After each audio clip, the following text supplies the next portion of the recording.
సరే నువ్వు ఏరుతూ ఉండు, నేను ఇక్కడ షూట్ చేస్తాను, తర్వాత మా పప్పీస్. హాయ్ ఫ్రెండ్స్, నేను జమునారాణి. ఈరోజు మన గార్డెన్లో హార్వెస్ట్ చేస్తాను చూపిస్తున్నాను. ఇక్కడిది కాదు, కిందన ఉంది అన్నా కదా, అక్కడిది. It's not only terrace ఫామ్ది.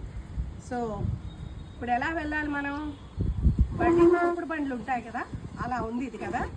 వంకాయలు, శ్రీను చెప్పు, అరువా శ్రీను, అరు వంకాయలు, బర్బాటి ఇందులో చిక్కుడుకాయలు, ఆనపకాయలు, నీలం చిక్కుడు, గ్రీన్ చిక్కుడు, ఏం చిక్కుడు, ఎస్ సరే. స్ట్రైట్ ములక్కాడలు ఈరోజు మనం హార్వెస్ట్ చేస్తామండి.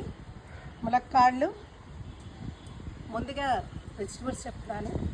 Brinjal, 2 variety of brinjals. Okay, next చూస్తున్నారు కదా, నేను షూట్ చేసింది కూడా చిక్కుడుపాదు కింద షూట్ చేస్తున్నాను. దాంట్లో కోసినవి చిక్కుడుపాదులు, చిక్కుడులు అండ్ మిరపకాయ బజ్జీ మిరపకాయలు. అండ్ ఇది చూస్తున్నారు కదా, ఆనపకాయ. నెక్స్ట్ బీరకాయ. అది ఎస్, ఇదిగోండి బీరకాయలు. అండ్ ఇది ముల్లంగి దుంపలు, చాలా హెల్త్కి మంచిది కదా, వింటర్లో చాలా వస్తాయండి ఇవి, చాలా మంచిది కూడా. దీంతో రోటీ చేసుకోవచ్చు, లీవ్స్ ఫ్రై చేసుకోవచ్చు. సో దీనిని ఇంకా కావాలి అంటే వింటర్ కాబట్టి చిన్న చిన్న ముక్కలుగా కోసుకుని ఉప్పు, నిమ్మకాయ, మిర్చి వేసుకుని పెట్టుకుని తిన్నా కూడా చాలా బాగుంటుందండి. అదొకటి. అండ్ మీ అందరికీ తెలుసు సూపర్ ఫుడ్ ఏది అంటే ములక్కాళ్ళు. ఇది ములగాకు పౌడర్ చేసుకున్న ఏదైనా బాగుంటుంది. చాలేసి నేను పౌడర్ చేసుకున్నా బాగుంటుంది. అండ్ ఇది మామిడికాయ, మామిడికాయలు కూడా వచ్చాయి మనకి మన తోటలో.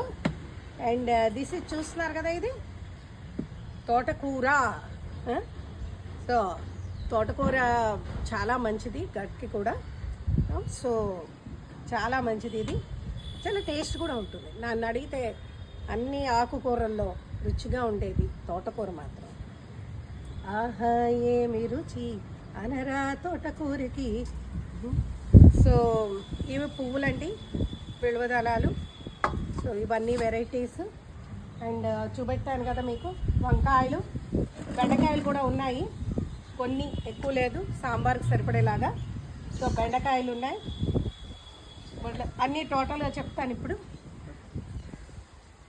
ములక్కాళ్ళు, మిర్చి, చిక్కుడుకాయలు, ఆనపకాయ, బీరకాయ, ముల్లంగి దుంపలు, ఇది ములక్కాడ ఆకు, కూరగాయలు అయితే తోటకూర, మామిడికాయ, వంకాయలు, 2 రకాల వంకాయలు.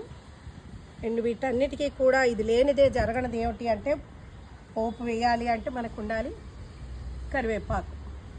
సో ఇది హెయిర్కి మంచిది, తర్వాత మనకి డైజెషన్కి మంచిది, అన్నిటికీ కూడా చాలా మంచిది.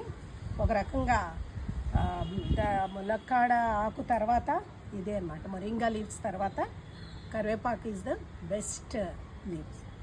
సో చెప్పాను కదా ఇవన్నీ. మర్చిపోయాను, ఇది సీతాఫలం. ఫస్ట్ టైం అండి ఇంత పెద్దది రావడం మాకు. చూసారు ఎంత చక్కగా పలుకుగా ఉందో. ఫ్రూట్స్లో అయితే అదొకటి. తర్వాత పాపయ, ఇంకా పాపయాస్ చాలా ఉన్నాయి, అవి కట్ చేయాలి. So this is the harvest today. చూసారు కదా, నేను బండితో వస్తాను. ఇవన్నీ తిన్నాక డైజెషన్ అవ్వడానికి ములక్కాడలు. Okay, bye bye, thank you.